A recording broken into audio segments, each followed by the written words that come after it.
ও টেকনাফের মানুষ ভালো করে বোঝেন, আগে রাসূলুল্লাহর দিকে তাকান। রাসূলুল্লাহ কিন্তু চাইলে দোয়া করতে পারতেন মসজিদে নববীর ভেতরে বসে থেকে। তিনি মসজিদে নববীর ভেতরে বসেই বলতে পারতেন, আল্লাহ আমার কাছে আছে আর কি 313 জন সাহাবী, এর উপরে না খাওয়া না নেয়া, রমজান মাস কি করব, জিহাদে যাইতে যাইতে তো মরেই যাব, পারবো না। আয় আল্লাহ আপনি ফেরেশতা পাঠান, ফেরেশতা পাঠিয়ে কাফেরদেরকে আপনি দুনিয়া থেকে বিদায় করে দেন। এই দোয়া রাসূল কি মসজিদে নববীতে বসে করতে পারতেন না? কি মনে হয় আপনার বিবেক কি বলে করতে পারতেন না? এই দোয়া রাসূল মসজিদে নববীতে না করে একই দোয়া রাসূল করেছেন ঠিকই, তবে জায়গাটা পরিবর্তন করে। এই দোয়াটা মসজিদ নববীতে বসে না করে এই দোয়া রাসূল করেছেন জিহাদের ময়দানে আসার পরে। তার মানে রাসূল বুঝতে পেরেছেন সব দোয়া সব জায়গায় কবুল হয় না, দোয়া কবুল হওয়ার জন্য আগে দোয়া কবুলের জায়গায় যাওয়া লাগে। কেননা সায়ু মিন্না ওয়াল ইতমামু মিনাল্লাহ, আল্লাহ তাআলা মূলত দেখে আমার বান্দার প্রচেষ্টা কতটুকু। আমাদের প্রচেষ্টা যেখানে শেষ হয় আল্লাহর সাহায্য ওখান থেকে শুরু হয়। الحمد لله نحمده ونستعينه ونستغفره ونؤمن به ونتوكل عليه ونعوذ بالله من شرور أنفسنا ومن سيئات أعمالنا من يهده الله فلا مضل له ومن يضلل فلن تجد له وليا مرشدا ونشهد أن لا إله إلا الله وحده لا شريك له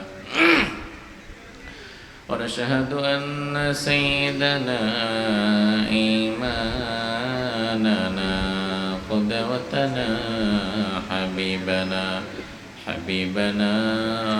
طبيبنا وطبيب أرواحنا محمد الذي أرسله بالحق بشيرا ونذيرا وداعيا إلى الله بإذنه وسراجا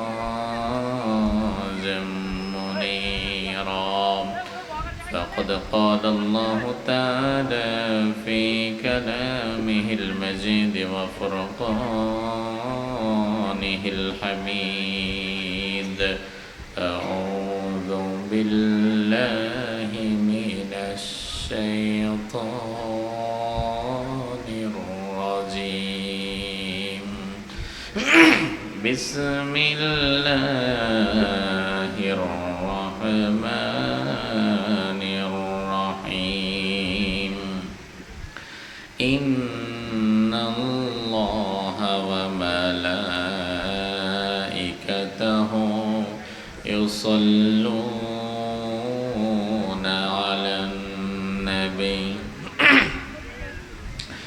يا أيها الذين آمنوا صلوا عليه وسلموا تسليما. নামাজের দরুদ পড়েন। اللهم صل على محمد وعلى آل محمد كما صليت على إبراهيم وعلى آل إبراهيم إنك حميد مجيد. اللهم بارك على محمد وعلى آل محمد كما باركت على إبراهيم وعلى آل إبراهيم إنك حميد مجيد. সকল প্রশংসার একমাত্র মালিককে। আল্লাহর নাম নিতে আপনাদেরকে একটু কষ্ট হচ্ছে? তাহলে একটু লজ্জা লাগতেছে? মানুষ কিন্তু কোনো বিষয়ে লজ্জা পেলে তখন কথা একটু আস্তে বলে। যেমন বিয়ের সময় বর কনে কথা কি জোরে বলে না আস্তে বলে? আসতে বলে, কিন্তু আল্লাহর নাম নিতে তো আমাদের কোনো লজ্জা নাই, কোনো ভয়ও নাই। তাহলে একটু নির্ভয়ে নিঃসংকোচে জবাব দিন, সকল প্রশংসার একমাত্র মালিক কে? সে আল্লাহর জন্য প্রশংসা করছি, আমরা পড়ছি আলহামদুলিল্লাহ। পড়েন আল্লাহু আকবার কাবীরা আলহামদুলিল্লাহি কাসীরা সুবহানাল্লাহি বুকরাতাও ওয়া আসীলা। আমরা প্রশংসা করলাম কার? আল্লাহর প্রশংসা করতে পেরে আল্লাহর প্রিয় গোলামেরা কি খুশি না বেজার? সবাই খুশি? যারা যারা খুশি আওয়াজ দিয়ে বেশি একটু মোহাব্বতের সাথে বলেন তো আলহামদুলিল্লাহ। জীবনের সবখানে প্রশংসা করতে হবে কার? আল্লাহর প্রশংসা করলে লাভ না লস? কার লাভ? ওরে বাবা, কয় আল্লাহর। মানে আমি প্রশংসা করলে আল্লাহর অনেক লাভ হবে, আর প্রশংসা ছেড়ে দিলে আল্লাহর অনেক লস হয়ে যাবে? না, লাভ এবং লস এগুলো দুনিয়ার মানুষের সাথে সম্পৃক্ত। আল্লাহ তাআলার সাথে লাভ বা লসের কোনো সম্পর্ক নাই। তিনি লাভ এবং লসের অনেক ঊর্ধ্বে। সুবহানাল্লাহ বলবেন না? আজকের এই সুন্দর মাহফিলে আসতে পেরে বসতে পেরে আপনারা কি খুশি না বেজার? সত্যি বলেন তো, সবাই কি খুশি না বেজার? তাহলে এই যে যারা মধ্যখান দিয়ে উঠে দৌড়িয়ে পেছন দিকে চলে গেলেন কি ভেলকি দেখার জন্য, কি ধরছে? আসামি ধরছে। সুবহানাল্লাহ, আসামি ধরছে। আসামি কেমন হয় দেখতে? আসামির হাত কয়টা থাকে, আসামির চোখ কয়টা থাকে, আসামির গায়ের রং কি, এটা দেখার জন্য পাবলিকের কত মন আনচান করে। কোরআনের মাহফিল, কোরআনের বাগান, এটা রেখে দৌড়ে যায় আসামি দেখার জন্যে। আরে ভাই, কোরআনের মাহফিলের সাথে বেয়াদবি করলে তো আসামি দেখা লাগবে না, নিজেই তো আসামি হয়ে আল্লাহর কাছে দাঁড়াতে হবে, ঠিক কি না? তো এই জন্য যখন তখন দৌড় দিবেন না। কোথায় কি হয়েছে না হয়েছে সব উঠে দৌড়ায়। একজন আরেকজনকে অনেকক্ষণ দৌড়ানোর পরে জিজ্ঞেস করে, ভাই দৌড়াইলাম কেন? কই কি জানি, তুমি দৌড়াইছো দেখে আমিও দৌড়াইছি। এখন কেন যে দৌড়াইছি তা কেউ জানে না, সামনের জন্য জানে না, পেছনের জন্য জানে না। তো কোরআনের মাহফিলে বসতে পেরে আসতে পেরে আপনারা সবাই খুশি তো? আলহামদুলিল্লাহ। খুশি না কে কে একটু হাত তোলেন তো। আরে সুবহানাল্লাহ, বুঝে নাই? আপনারা বুঝেন নাই? আমার কথা বুঝেন আপনারা? আলহামদুলিল্লাহ। আমার আগে যিনি কথা বলেছেন তার কথা আপনারা খুব ভালো বুঝেন, তো আমি ওনার মতো কথা বলতে পারি না, তো আমার কথাগুলো একটু কষ্ট করে বুঝে নিয়েন। তবে এই যে যারা আপনারা ভুলে হাত তুলে ফেলেছেন, আপনাদের চিন্তিত হওয়ার কারণ নাই, কারণ আল্লাহ সুবহানাহু ওয়া তাআলা এই ভুলটা গ্রহণ করে না। তিনি গ্রহণ করেন অন্তরেরটা, যেটা দুনিয়ার কেউ দেখে না। সুবহানাল্লাহ বলবেন না? আল্লাহর হাবিব সাল্লাল্লাহু আলাইহি ওয়াসাল্লাম বলেন, ইন্নাল্লাহা লা ইয়ানজুরু ইলা সুওয়ারিকুম ওয়ালা আজসামিকুম ওয়ালাকিন ইয়ানজুরু ইলা কুলুবিকুম ওয়া আমালিকুম ওয়া নিয়াতিকুম। আল্লাহ তাআলা তোমাদের বাহির দেখেন না, আল্লাহ তাআলা তোমাদের সেটআপ, গেটআপ, ড্রেসআপ এইগুলো আল্লাহ তাআলা দেখে না। আল্লাহ দেখে তোমাদের অন্তর, যেটা দুনিয়ার কেউ দেখতে পারে না। এজন্য দুনিয়ার কেউ যেটা দেখে না সেটা দেখার ক্ষমতা আছে কার? দুনিয়ার কেউ যেটা আপনাকে আমাকে দিতে পারে না সেটা দিতে পারেন কে? আল্লাহ রাব্বুল আলামিন এমন ক্ষমতাবান। আল্লাহ তাআলা যদি কাউকে চায় ক্ষমতার মসনদ থেকে টেনে রাস্তার ফকির বানায় দিতে পারে, পারে না? আবার আমার আল্লাহ যদি চায় রাস্তা থেকে উঠায়া তারে ক্ষমতার মসনদে বসায় দিতে পারে। নবী ইউসুফের জীবনে সেই ঘটনাটা আছে না নাই? তার মানে সব আল্লাহ সুবহানাহু ওয়া তাআলার ইচ্ছে অনুযায়ী হয়। আমরা আল্লাহ সুবহানাহু ওয়া তাআলার ইচ্ছের উপরে খুশি না বেজার? সবাই খুশি আলহামদুলিল্লাহ। মিনা বাজার ইসলামী সমাজ কল্যাণ পরিষদের উদ্যোগে বার্ষিক ওয়াজ মাহফিল।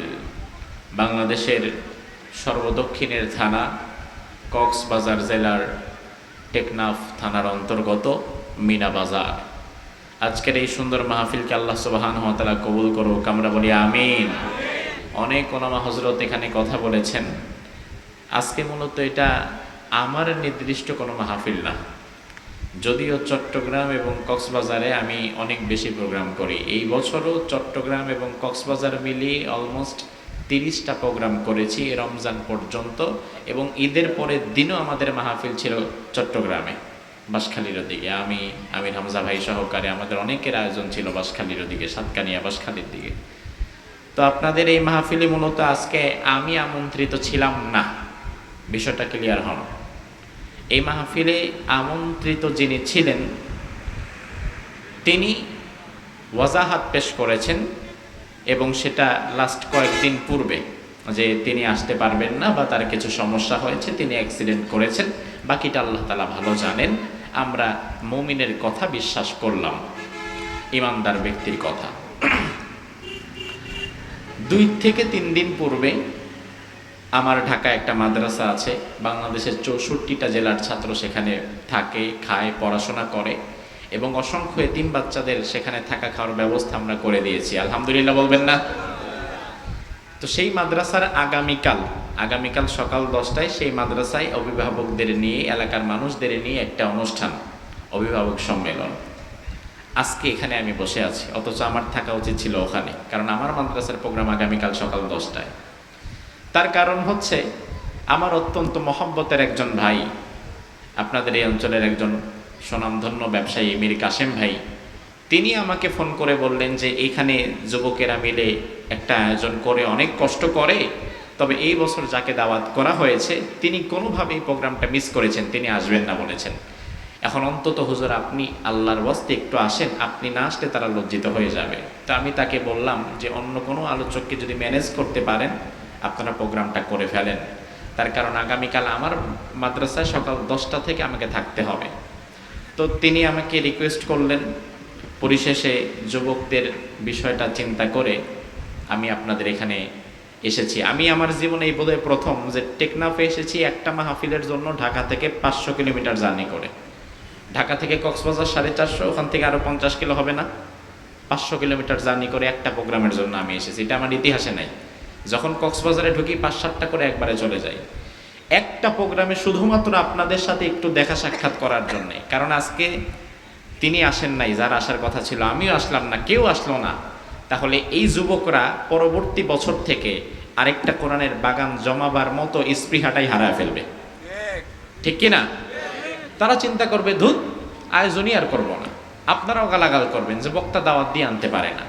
কিন্তু ভাই আমার, তারা কিন্তু যথাসাধ্য চেষ্টা করে, তারা তাদের দিক থেকে আপ্রাণ চেষ্টা করে। এখন কেউ যদি না আসে, তার যদি ওজোর থাকে আল্লাহ মাফ করে দিবে, কিন্তু ওজোর ছাড়া যদি কোনো কারণে একটা মাহফিল মিস করে, তাহলে আল্লাহ তাআলার কাছে তার কঠিন জবাবদিহিতা আছে না নাই? আমি 9:30টায় আমাকে স্টেজে দেওয়ার কথা, 9:30 থেকে 11টা পর্যন্ত কথা বলবো। এরপরে রাত্রে ওখানে গিয়ে আমার বাসের টিকিট কাটা, ওটা ধরে আমাকে ঢাকায় যেয়ে আবার সকাল 10টায় আমার প্রোগ্রামে আমাকে থাকতে হবে। কিন্তু এখানে আসার পরে বিভিন্ন ভাবে সময় ক্ষেপণ করতে করতে করতে করতে 10টা বাজানো হলো। আমাকে বললো হুজুর স্টেজে চা পানি কিছু দিব। আমি বললাম কিচ্ছু লাগবে না। তার কারণ 500 কিলোমিটার জার্নি করে আমি যদি স্টেজে বসে চা আর পানি খাওয়া শুরু করি, তাহলে মানুষের সাথে কথাটা বলবো কখন? তো আমার সময়ের দাম আছে তো ভাই। এই জন্য আজকে আপনাদেরকে আমি খুব বেশি সময় দিতে পারবো না, 1 ঘন্টা সময় দিব। তবে 1 ঘন্টার 1টা সেকেন্ডও আমিও নষ্ট করব না, আল্লাহর ওয়াস্তে আপনারাও নষ্ট করবেন না। পারবেন ইনশাল্লাহ ভাই? পারবেন ইনশাল্লাহ? আমি আপনাদেরকে বললাম আমি চা পানি কিচ্ছু খাবো না, আমি 1টা সেকেন্ডও নষ্ট করব না। 11টা পর্যন্ত টানা কথা বলবো, কোরআন এবং সুন্নাহ থেকে কথা বলবো। তবে আপনারা আল্লাহর ওয়াস্তে প্রতিটা সেকেন্ড মনোযোগ সহকারে কোরআন সুন্নাহর কথা শোনার মতো ধৈর্য, সহ্য, শক্তি, সাহস টেকনাফের মানুষের হবে তো ইনশাআল্লাহ? হবে সবার ইনশাআল্লাহ? আসেন এবার আমরা আউযু বিল্লাহ বিসমিল্লাহ পড়ে আমরা আমাদের মূল আলোচনায় চলে যাই। পড়েন আউযু বিল্লাহি মিনাশ শাইতানির রাজিম বিসমিল্লাহির রহমানির রহিম ولقد نصركم الله ببدر وأنتم أذلة فاتقوا الله لعلكم تشكرون إذ تقول للمؤمنين ألن يكفيكم أن يمدكم ربكم بثلاثة آلاف من الملائكة منزلين بلى إن تصبروا وتتقوا ويأتوكم من فورهم هذا يمددكم ربكم بخمسة آلاف من الملائكة مسومين একটু জোরে বলেন তো আল্লাহু আকবার আল্লাহ রাব্বুল আলামিন কোরআনুল কারীমের সূরাত আলে ইমরান জোরে কোন কোন সূরা কথা কয় না কথা তো বলতে হবে আপনাদের কোন সূরা ক্রমিক নাম অনুযায়ী কোরআনুল কারীমের প্রথম সূরা যদি সূরাতুল ফাতিহাকে ধরা হয় তাহলে দ্বিতীয় নাম্বার সূরার নাম হচ্ছে সূরাতুল বাকারা এবং কোরআনের তৃতীয়তম সূরার নামই হচ্ছে সূরাতু আলে ইমরান তাহলে টেকনাফের মানুষ একটু জবাব দেন কোরআনের 3 নাম্বার সূরার নাম কি আলে ইমরান কোরআনে কারীমের তৃতীয়তম সূরা আল্লাহ রাব্বুল আলামিন এই সূরার 123 নম্বর আয়াতের মধ্যে বললেন ওয়ালাকাদ নাসারাকুমুল্লাহু বিবাদরি ওয়া আনতুম আদিল্লাহ ও ঈমানদারেরা ও মুমিনেরা শোনো শোনো আমি আল্লাহ তাআলা তোমাদেরকে বদরের ময়দানে সহযোগিতা করেছিলাম আমি আল্লাহ তাআলা তোমাদেরকে বদরের ময়দানে বিজয় দান করেছিলাম ওয়া আনতুম আদিল্লাহ আসলে দুনিয়ার মানুষের দৃষ্টিকোণ থেকে বদরের ময়দানে কিন্তু তোমরা বিজয় অর্জন করার জন্য পারফেক্ট ছিল না কথা কি বুঝেন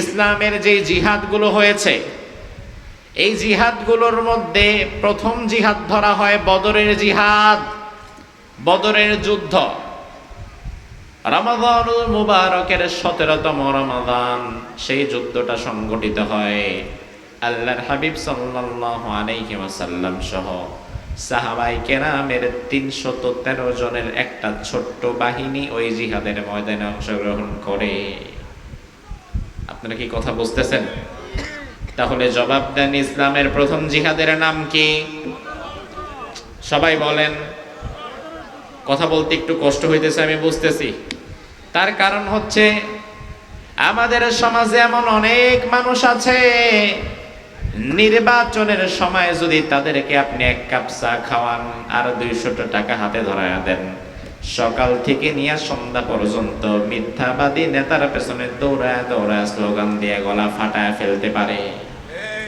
আছে না নাই আবার ওই মানুষগুলো যখন মাহফিলে আসে জবান থেকে একটা বারও আল্লাহর নাম উচ্চারণ হয় না একটা বারও ইসলামের কোনো কথা উচ্চারণ হয় না সুবহানাল্লাহ আলহামদুলিল্লাহ যেন ধাক্কায়ও তার জবান থেকে বের করা যায় না অথচ পোড়া কপাল মুসলমান এই কথা বলার শক্তি এই জবানটা তোমার নেতা তোমারে দেয় নাই এই জবানে কথা বলার শক্তি আমাদেরকে যিনি দিয়েছেন জোরে কোন তিনি কে ও ভাই আমার যেই আল্লাহ কথা বলার শক্তি দিয়েছেন যেই আল্লাহ জবান দিয়েছেন প্রয়োজনে ওই আল্লাহর জন্য জবান খরচ করার দরকার আছে না নাই আপনারা করতে রাজি আছেন তো ইনশাআল্লাহ তাহলে একটু জোরে বলেন তো আল্লাহু আকবার ইসলামের প্রথম জিহাদের নাম হচ্ছে বদরের জিহাদ জোরে কোন কিসের জিহাদ এই বদরের জিহাদে আল্লাহর হাবিব সহ সাহাবায়ে কেরামের সংখ্যা ছিল মাত্র মাত্র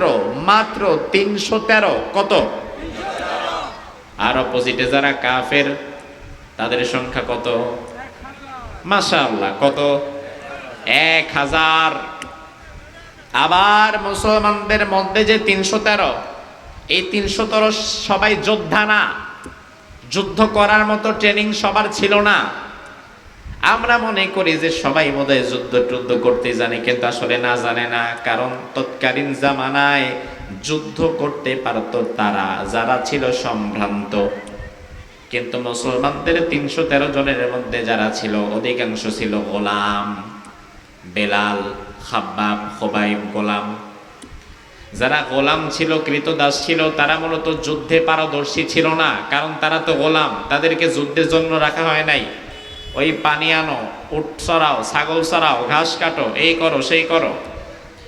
আর আমরা যুদ্ধ করব, আমরা বীর।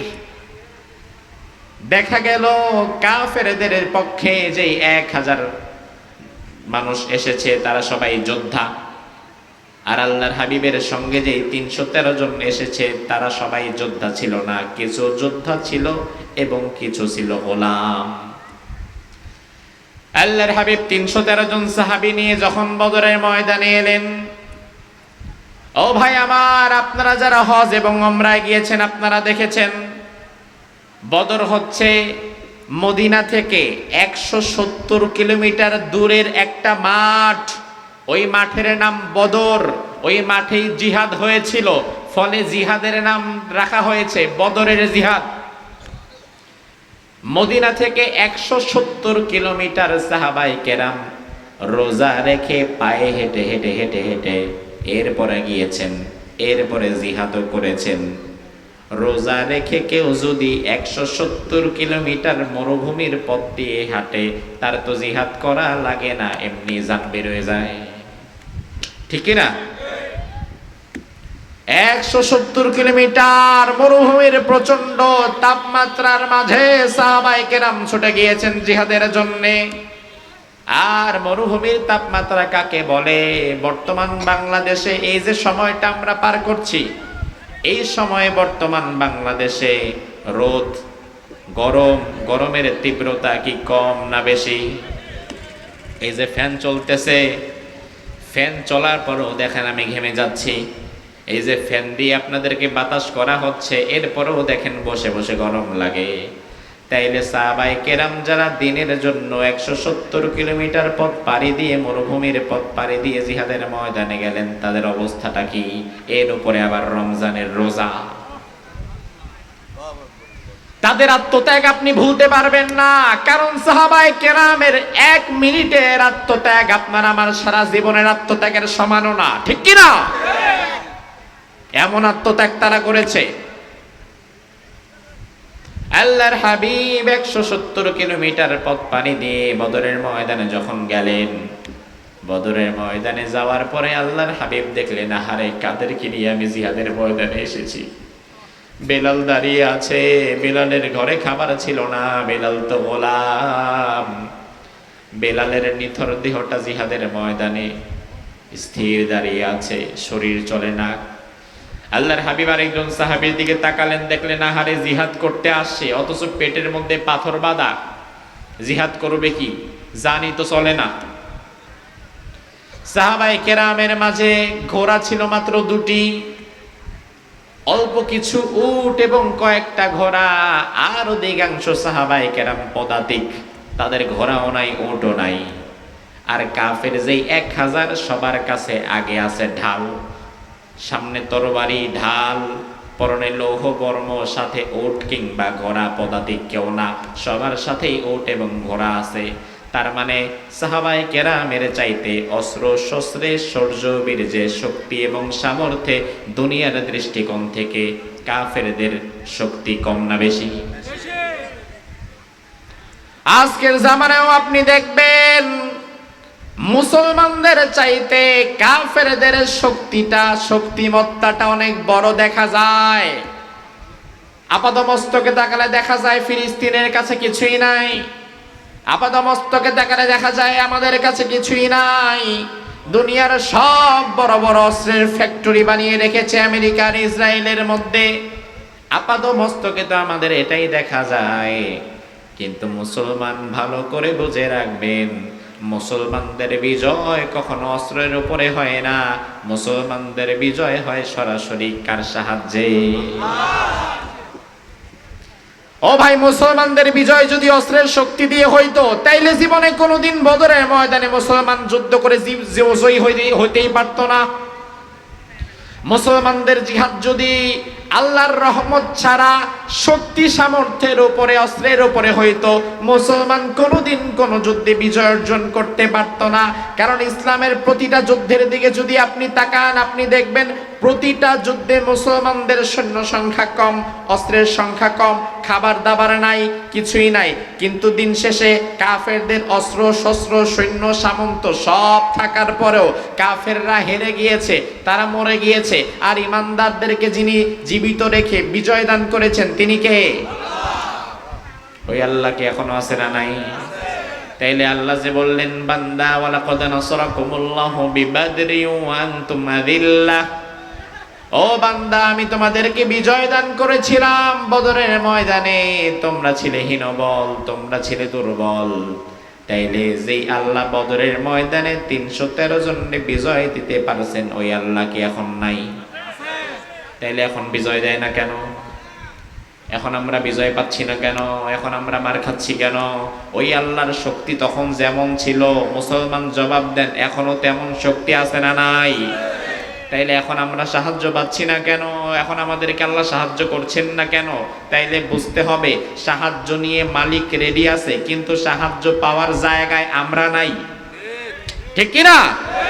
সাহায্য করার জন্য তো মালিক রেডি আছে, মালিকের বাহিনী রেডি আছে, কিন্তু সাহায্য পাওয়ার জন্য যেই পরিমাণ ঈমান থাকা দরকার ওই পরিমাণ ঈমান এখন মুসলমান তো দূরের কথা, মুসলমান দেশের রাষ্ট্রপ্রধানদের মাঝেও নাই।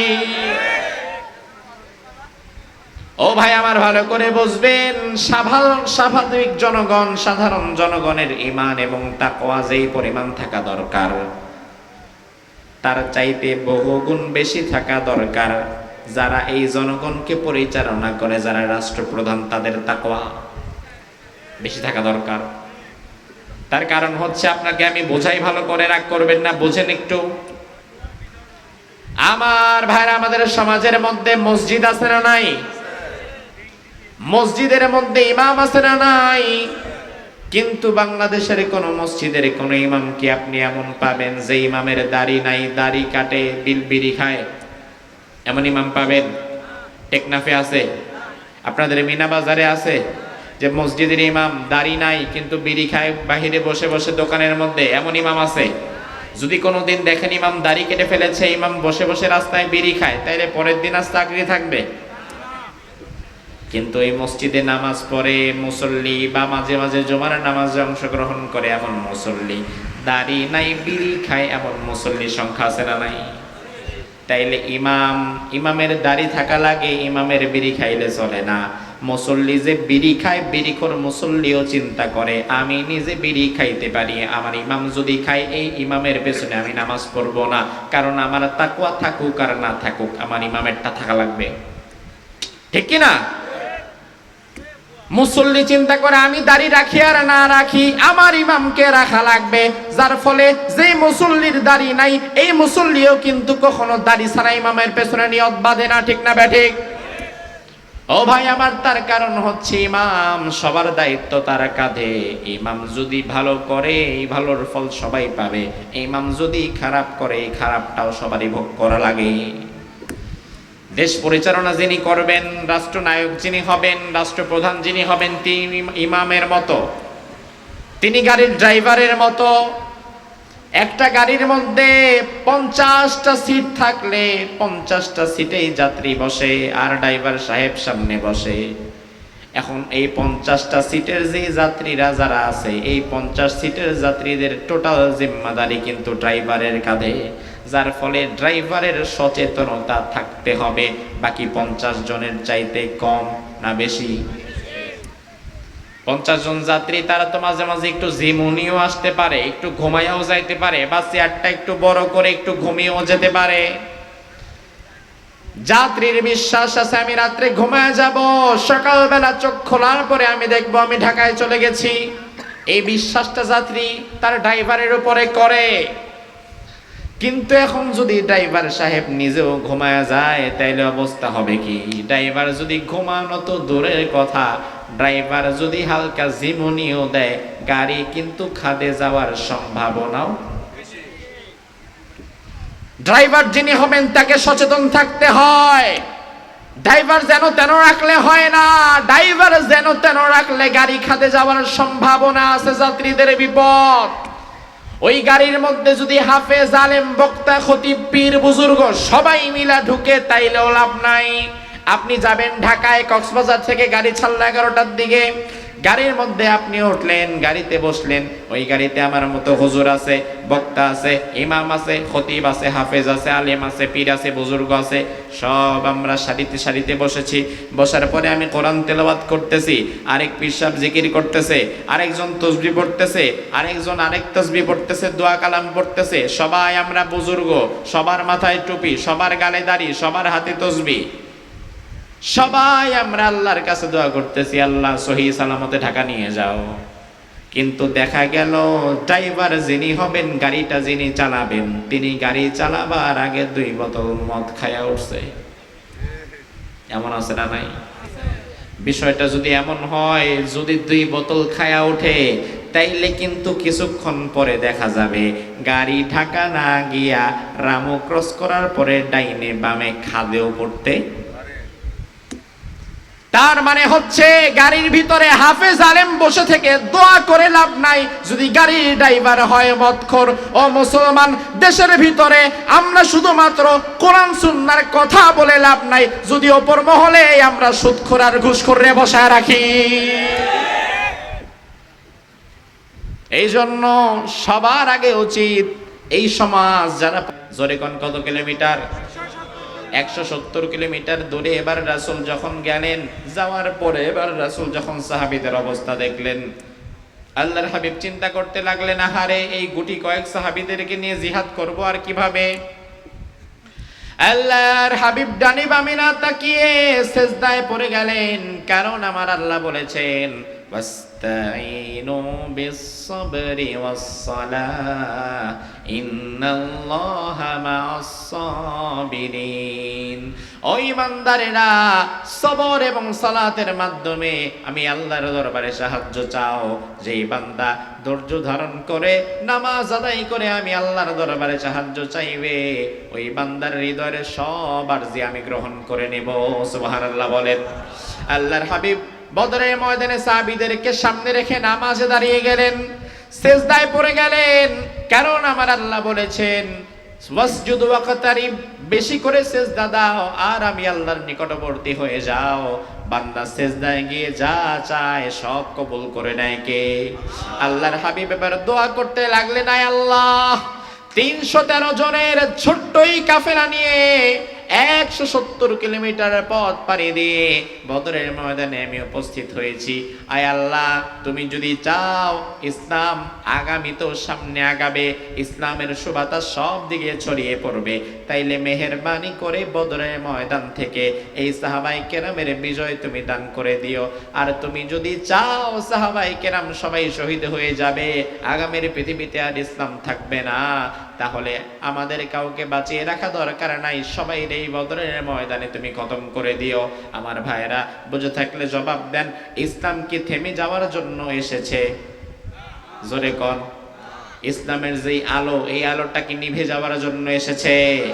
না, বরং গোটা বিশ্বকে আলোকিত করার জন্য এসেছে। ঠিক না ব্যাঠিক?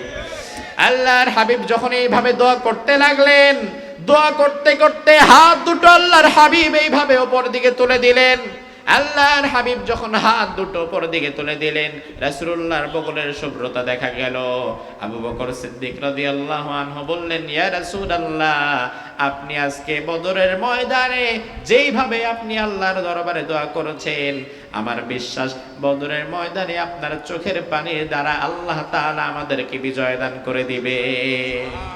আল্লাহ রাব্বুল আলামিন সাথে সাথে নাযিল করলেন, নবী বালা ইন তাসবিরু ওয়া তাত্তাকু ওয়া ইয়াতুকুম মিন ফাওরিহিম হাদা ইউমদিদকুম রাব্বুকুম বিখামসাতি আলাফিম মিনাল মালাইকাতি মুসাউইমিন।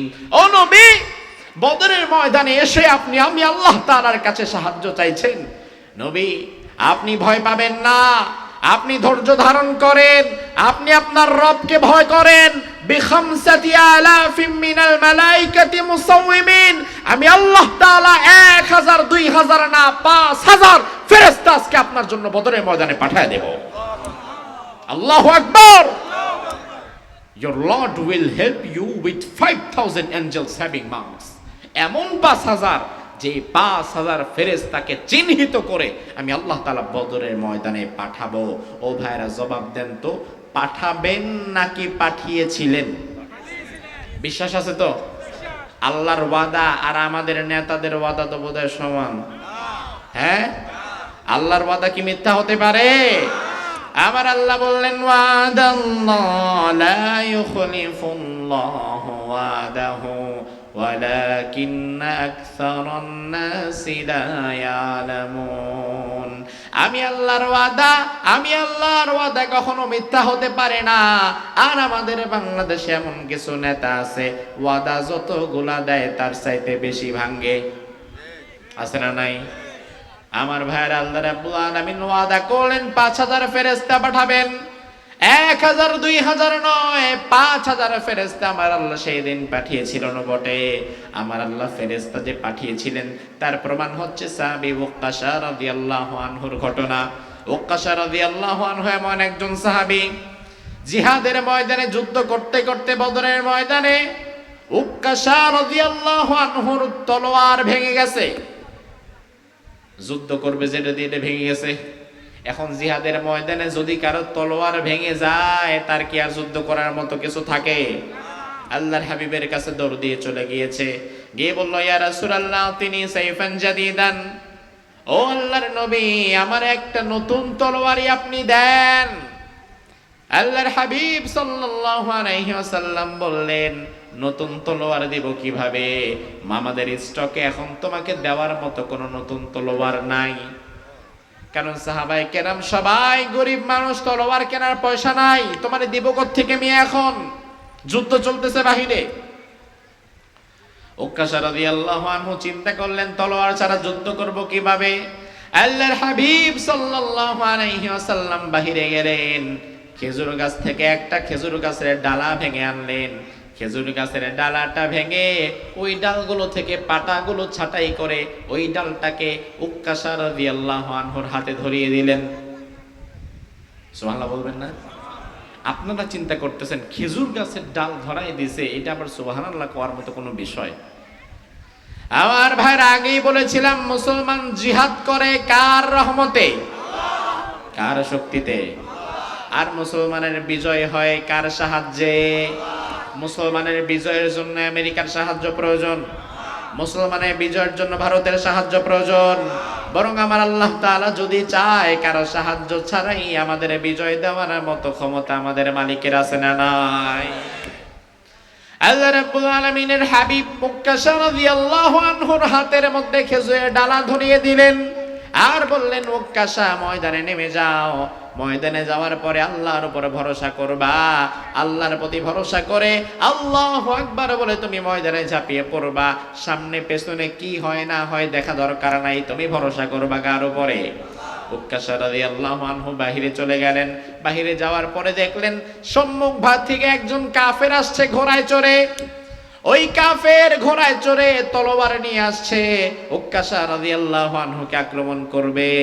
উক্কাশা রাদিয়াল্লাহু আনহু বললেন আমি আল্লাহর প্রতি ভরসা করলাম, কারণ আমার আল্লাহ বলেছেন আমার প্রতি ভরসা যে করে ওয়ামাইয়া তাওয়াক্কাল আলাল্লাহি ফাহুয়া হাসবু, আমার প্রতি আমার যে বান্দা ভরসা করবে আমি আল্লাহ আমার এই বান্দার জন্য যথেষ্ট হয়ে যাব। সুবহানাল্লাহ বলেন। উক্কাশা রাদিয়াল্লাহু আনহু বলেন আমি আল্লাহর প্রতি ভরসা করলাম। আল্লাহর প্রতি ভরসা করে চোখ বন্ধ করে আল্লাহু আকবার বলে খেজুর গাছের ডালাটা দিয়ে সামনের দিকে একটা বাড়ি দিলাম। চোখ খুললাম না। কিছুক্ষণ পরে আমি চোখ খুললাম, দেখি আমার খেজুর গাছের ডালার দ্বারা কি হয়েছে। উক্কাশা বলে আমি চোখ খুলে দেখলাম কাফের শুধু কাফের না, আমার খেজুর গাছের ডালার সাথে বাড়ি খেয়ে এই কাফের এবং তার ঘোড়া দুইটাই দ্বিখণ্ডিত হয়ে বদরের ময়দানে পড়ে গেছে। আরো আস্তে কও সুবহানাল্লাহ। উক্কাশা রাদিয়াল্লাহু আনহু চলে গেলেন রাসূলুল্লাহর দরবারে, গিয়ে বললেন ইয়া রাসূলুল্লাহ কি এমন ভয়ানক অস্ত্র দিয়েছেন এক কোপে কাফের ঘোড়া দ্বিখণ্ডিত হয়ে যায়। আল্লাহর হাবিব বললেন উক্কাশা তুমি আসলে তাকে মারো নাই, তুমি শুধু হত্যার জন্য হাত তুলেছো, বাকি হত্যার কাজটা যিনি সম্পাদন করে দিয়েছেন তিনি কে? সে আল্লাহ এখনো আছে না নাই? আজও মুসলমানদেরকে 5,000 ফেরেশতা পাঠিয়ে জিহাদের ময়দানে সহযোগিতা করার মতো ক্ষমতা আমাদের আল্লাহর আছে না নাই? তাহলে ওটা হচ্ছে না কেন? কেন আমরা পাচ্ছি না? ও টেকনাফের মানুষ ভালো করে বোঝেন, আগে রাসূলুল্লাহর দিকে তাকান।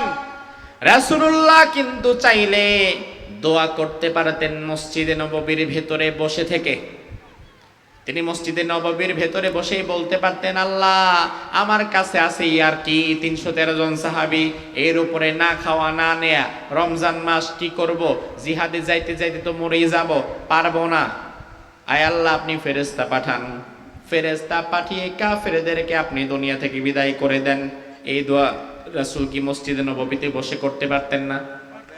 কি মনে হয় আপনার বিবেক কি বলে করতে পারতেন না? এই দোয়া রাসূল মসজিদে নববীতে না করে একই দোয়া রাসূল করেছেন ঠিকই, তবে জায়গাটা পরিবর্তন করে। এই দোয়াটা মসজিদ নববীতে বসে না করে এই দোয়া রাসূল করেছেন জিহাদের ময়দানে আসার পরে। তার মানে রাসূল বুঝতে পেরেছেন সব দোয়া সব জায়গায় কবুল হয় না।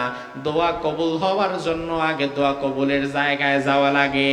কেননা সায়ু মিন্না ওয়াল ইতমামু মিনাল্লাহ। আল্লাহ তাআলা মূলত দেখে আমার বান্দার প্রচেষ্টা কতটুকু। আমাদের প্রচেষ্টা যেখানে শেষ হয় আল্লাহর সাহায্য ওখান থেকে শুরু হয়। ইউসুফ আলাইহিস সালামের দিকে তাকান। জুলাইখা যখন দরজা বন্ধ করে ফেললো, 7টা দরজা বন্ধ করে ফেললো, তালা মেরে দিল। ইউসুফ আলাইহিস সালাম দেখলো 7টা দরজায় বড় বড় তালা ঝুলছে। এরপরেও 7টা দরজা বন্ধ দেখার পরেও দরজার দিকে দৌড়াচ্ছে। জুলাইখা পেছন থেকে এসে বলে, ইউসুফ দৌড়িয়ে কোনো লাভ নাই, 7টা দরজায় তো তালা, তুমি কি দেখো না?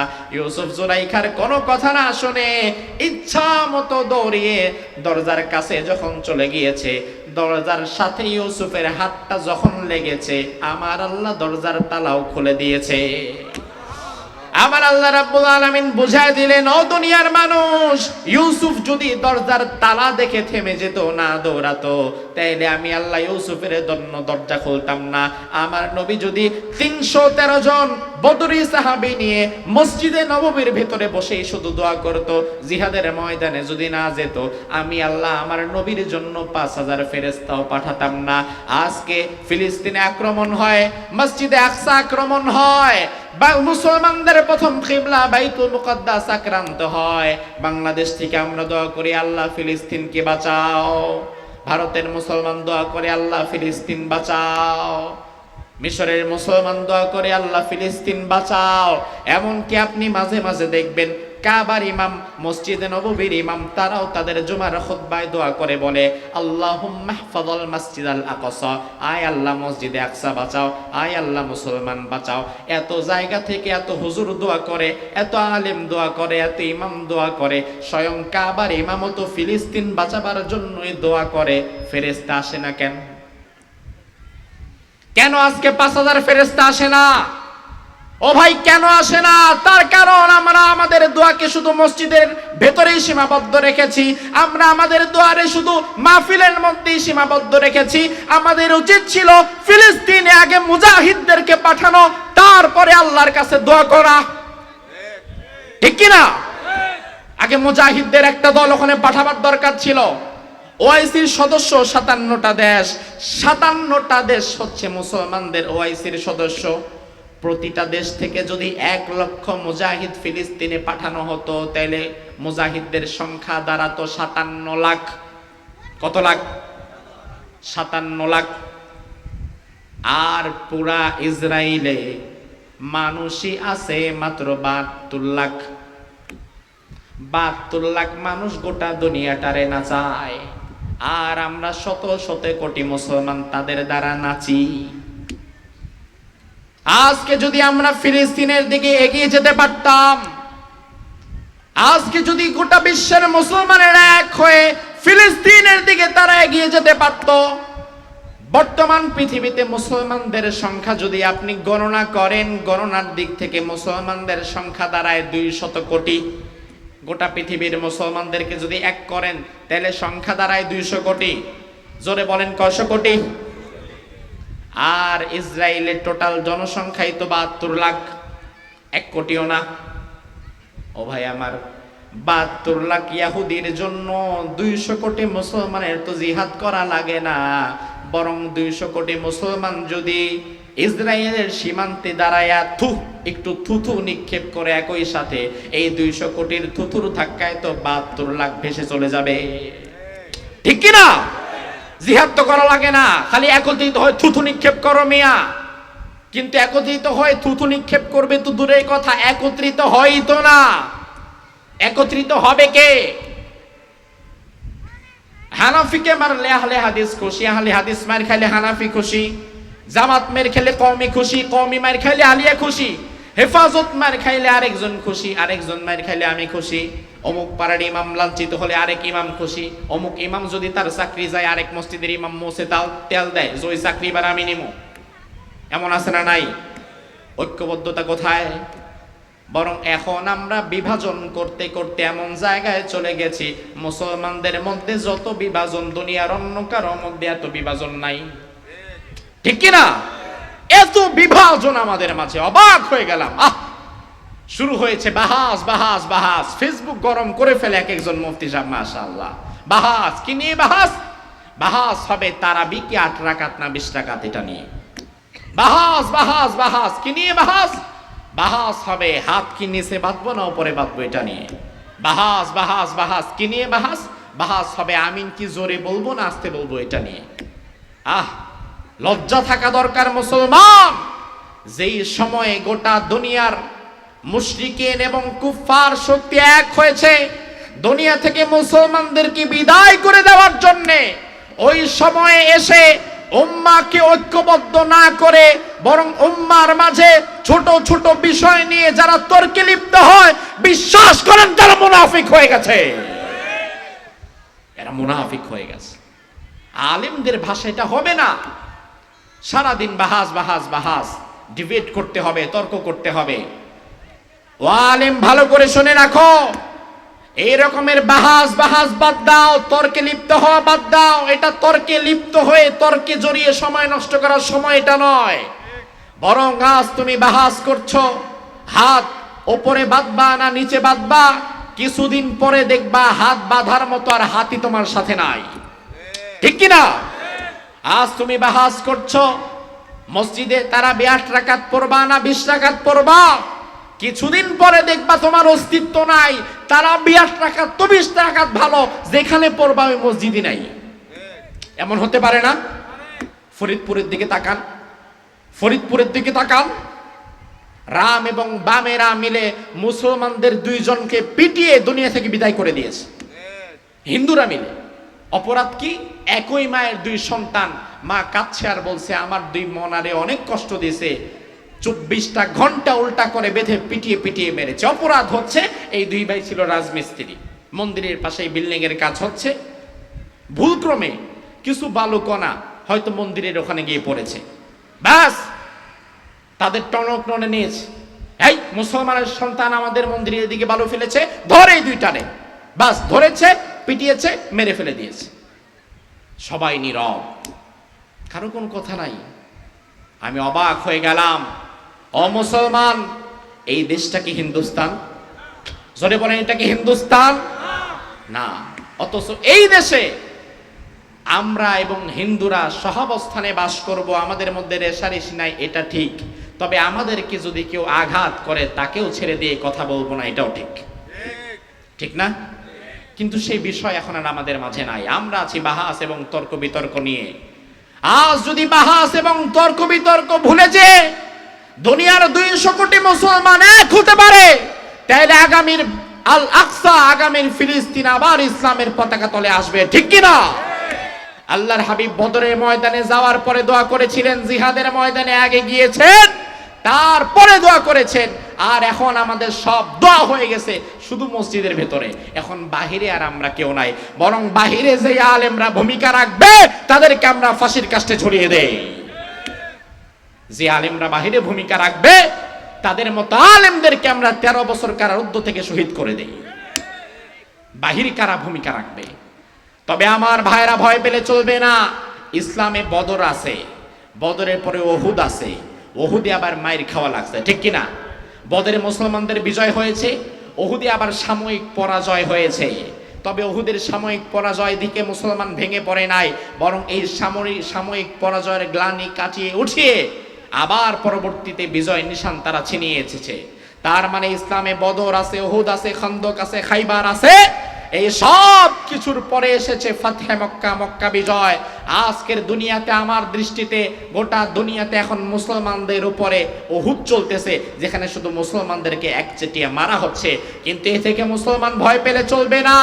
এই উহুদ, খন্দক, খাইবারের পরে যেমন মক্কা বিজয় হয়েছিল, আজকের দুনিয়ার মুসলমানদের এই অবস্থার পরেও আগামী দুনিয়াতে মুসলমানদের বিশ্ব বিজয় হবে, বলেন ইনশাআল্লাহ। ওই বিশ্ব বিজয় দেখার জন্য আপনারা কি প্রস্তুত? জোরে কয় প্রস্তুত? কারা কারা প্রস্তুত একটু হাত তুলে দেখান।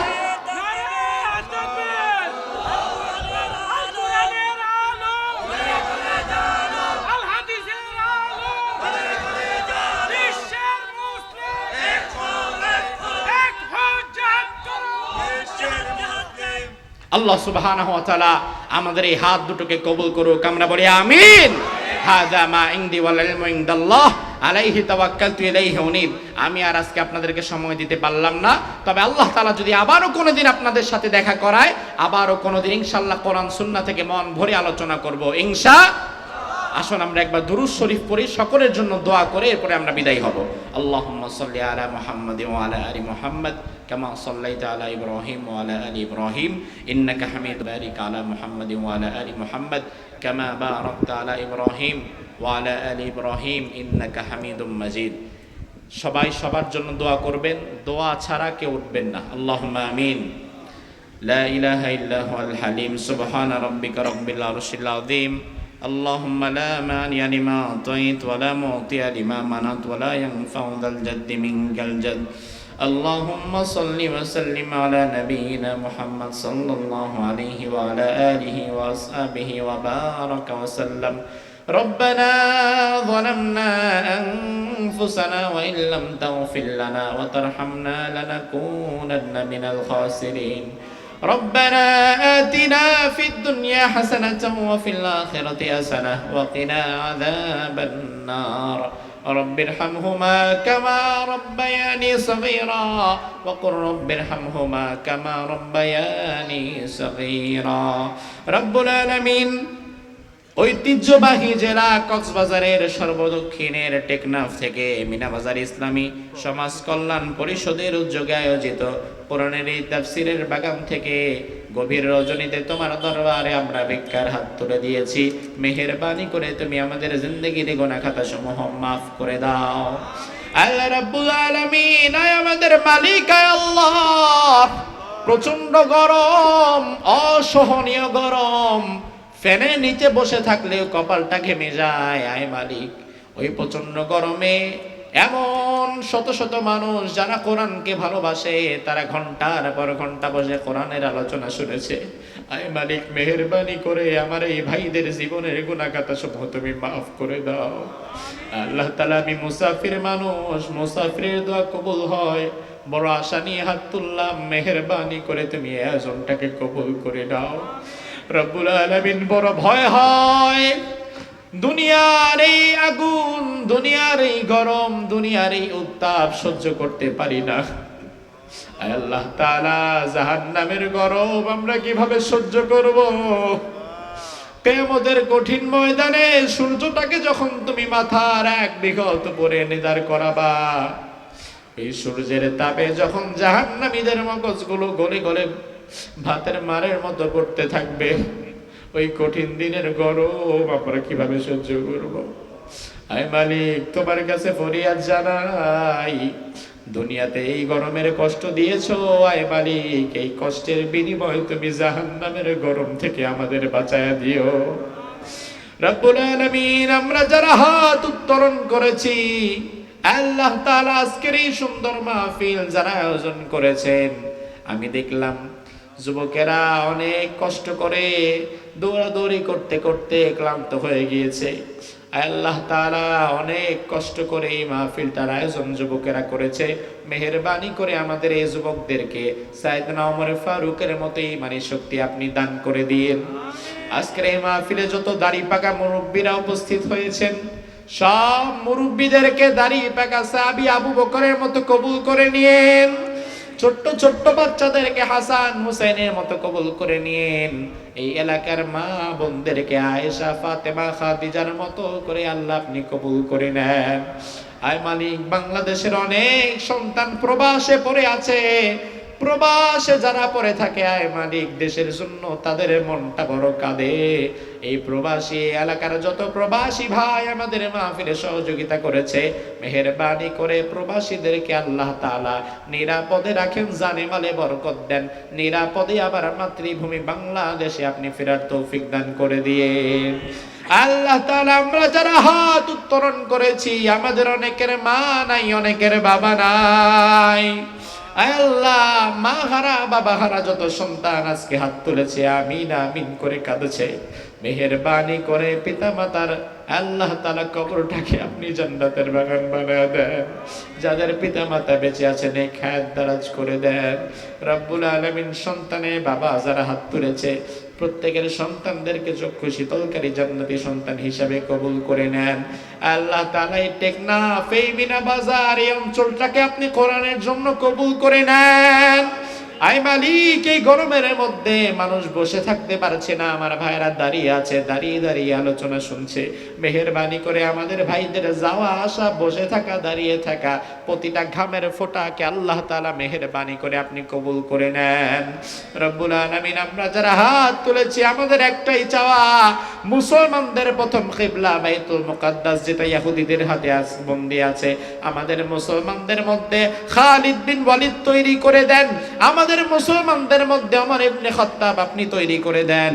মেহেরবানি করে এমন মুজাহিদ তৈরি করে দেন, যেই মুজাহিদেরা আগামীতে আমাদের আল আকসাকে তারা আবার যেন উদ্ধার করতে পারে রব্বুল আলামিন। ফিলিস্তিনের উপর আপনি আপনার খাস রহমত নাজিল করে দেন আল্লাহ রব্বুল আলামিন। যে যে নিয়তে দোয়া চেয়েছেন, প্রত্যেকের মনে জায়েজ আশাগুলোকে আল্লাহ তাআলা আপনি পূরণ করে দেন রব্বুল আলামিন। আগামীতে এই যুবকেরা যেন আরো সুন্দর স্বচ্ছ আয়োজন করতে পারে, সেই তৌফিক দান করে দেন রব্বুল আলামিন। শেষ পর্যায়ে আপনার দরবারে একটা কামনা করি, আয় আল্লাহ, এই দেশের তাফসীর মাহফিলের পথিকৃৎ যদি কাউকে বলা হয়, আল্লাহ তাআলা আপনার এমন একজন গোলাম আপনি আমাদের মাঝে পাঠিয়েছিলেন, যেই ব্যক্তি একাধারে 50টি বছর আল্লাহর কোরআনের তাফসীর করেছে। আয় মালিক, যার হাতে হাত রেখে হাজারো মুসলিম ইসলাম গ্রহণ করেছে, যার থেকে আমরা কথা বলার শক্তি পেয়েছি, যার থেকে আমরা কথা বলা শিখেছি, কোরআনের এই বিশ্বনন্দিত মুফাসসির আজকে আর আমাদের মাঝে নাই। আয় মালিক, টেকনাফের এই হাজারো জনতা নিয়ে আপনার দরবারে হাত তুললাম, মেহেরবানি করে আপনি আপনার গোলামের জীবনের সব গুনাহগুলো মাফ করে দেন আল্লাহ। মেহেরবানি করে আপনি আমাদের কোরআনের পাখিটারে আপনার জান্নাতের পাখি হিসেবে কবুল করে নেন। আমরা যেন তারা দেখানো পথে চলতে পারি, দিন কায়েমের পথে যেন আগাতে পারি, সে তৌফিক দান করে দেন আল্লাহ তাআলা। আজকের মাহফিলে আমার যত ভাই বোনেরা যে নিয়তে আমিন আমিন বলছে, যে নিয়তে হাত তুলে দোয়া করেছে, প্রত্যেকের মনে জায়েজ আশাগুলোকে আল্লাহ আপনি পূরণ করে দেন রব্বুল আলামিন। আমরা যারা দুনিয়াতে আল্লাহ তাআলা গত বছর এই মাহফিলে যারা এসেছিল, তাদের অনেকেই আজকে এই মাহফিলে নাই। আবার আজকে আমরা যারা হাত তুলেছি, আগামী বছর এই মাহফিলে অনেকেই হয়তো থাকবো না। আজকের এই মাহফিল অনেকের জীবনের শেষ মাহফিল হয়ে যাবে। আজকের এই মুনাজাত অনেকের জীবনের শেষ মুনাজাত হয়ে যেতে পারে। আল্লাহ মেহেরবানি করে, দয়া করে, মায়া করে পরিপূর্ণ ঈমানদার মুমিন মুত্তাকিনা বানিয়ে তুমি আমাদের মৃত্যু ডাক দিও না। আর মালাকুল মউত যেই দিন আমাদের দুয়ারে চলে আসবে, ওই কঠিন দিনে আমাদের সবার জবানে জারি করে দিও লা ইলাহা ইল্লাল্লাহু মুহাম্মাদুর রাসূলুল্লাহ সাল্লাল্লাহু আলাইহি ওয়াসাল্লাম। আসসালামু আলাইকুম ওয়া রাহমাতুল্লাহ।